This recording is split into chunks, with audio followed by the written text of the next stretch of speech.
Jadi begini, Bapak Presiden baru tiba dari kunjungan singkat 2 hari ke 2 negara superpower, negara pemegang hak veto, yaitu bertemu Presiden Rusia, kemudian Presiden Prancis. Ya. Kemudian di Rusia ada pertemuan dengan Presiden Putin. Intinya adalah peningkatan kerjasama di bidang energi jangka panjang. Kemudian Bapak Presiden menugaskan khusus Bapak Menteri SDM untuk bertemu utusan khusus Presiden Putin dan juga Menteri Energi dari Rusia. Nah, kemudian kami bergerak ke Prancis, kemudian beliau melaksanakan rapat dengan utusan khusus Presiden Putin dan Menteri, dan hasilnya beliau laporan kepada Bapak Presiden baru saja. Ya, untuk detailnya Pak Menteri SDM yang akan menjelaskan. Terima kasih Mas Eskap, teman-teman media.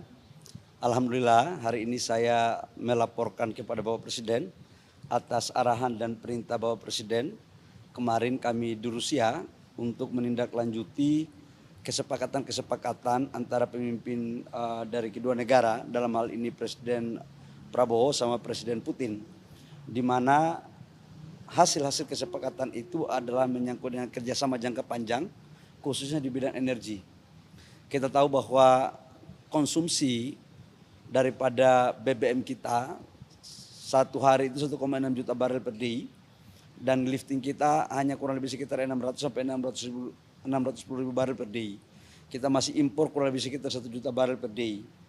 Di tengah kondisi global yang seperti ini, kita harus mampu mencari cadangan-cadangan minyak dari berbagai sumber. Tidak hanya di satu negara, tapi di hampir semua negara. Alhamdulillah kemarin atas arahan Bapak Presiden sudah saya bertemu dengan Menteri ESDM dan utusan khusus daripada Presiden Putin, dan kabarnya alhamdulillah cukup menggembirakan bahwa kita akan mendapat pasokan crude dari Rusia, dan juga dari pihak Rusia akan siap membangun beberapa infrastruktur yang penting dalam rangka meningkatkan cadangan dan ketahanan energi nasional kita. Selain itu kita juga melakukan komunikasi terkait dengan LPG. Kita tahu bahwa LPG kita kurang lebih sekitar 7 juta ton setiap tahun kita impor, dan sekarang kita lakukan diversifikasi, dan insya Allah kita juga akan mendapat support. Tetapi yang ini masih butuh perjuangan, masih butuh komunikasi 2 atau 3 tahap. Tapi kalau crude-nya saya pikir udah hampir final. Pasti pertanyaan kemudian adalah, apakah dengan kita membeli crude dari Rusia, kemudian bagaimana perjanjian kita dengan negara lain termasuk dengan Amerika? Saya katakan bahwa kebutuhan crude kita setiap tahun itu kurang lebih sekitar 300 juta ton, 300 juta barel. Jadi semuanya kita ambil, mana yang menguntungkan untuk negara kita harus kita lakukan. Itu pertama yang saya sampaikan kepada teman-teman media. Yang kedua, saya juga tadi baru habis melapor kepada Bapak Presiden dalam rangka menindaklanjuti perintah Bapak Presiden waktu di Raker kemarin, seluruh menteri dan eselon 1 dan wakil menteri terkait dengan penataan lahan-lahan perizinan tambang di dalam kawasan hutan. Ada di hutan lindung, ada di hutan konservasi, ada kemudian di cagar alam, dan beberapa IUP yang dalam kawasan hutan. Tadi kami juga sudah melaporkan kepada Bapak Presiden karena saya dikasih waktu 1 minggu. 1 minggu berarti sudah 1 minggu, minggu kemarin dan minggu ini. Saya sudah melaporkan dan insya Allah hasilnya juga baik, dan sudah saya mendapatkan arahan teknis untuk segera saya akan melakukan eksekusi lebih lanjut. Demikian teman-teman media. Berapa pasokan crude-nya dan investasinya udah ada angkanya nggak?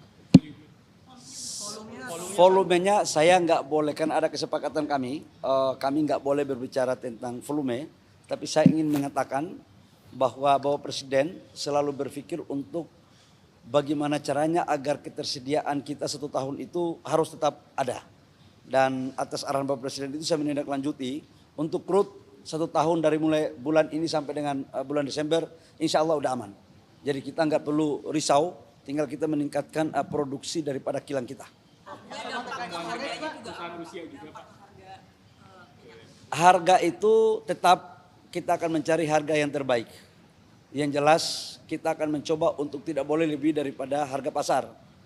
Harga di bawah pasar itu jauh lebih baik, tapi minimal sama dengan harga pasar. Dan kerjasama ini dilakukan, ini dalam waktu jangka panjang ya.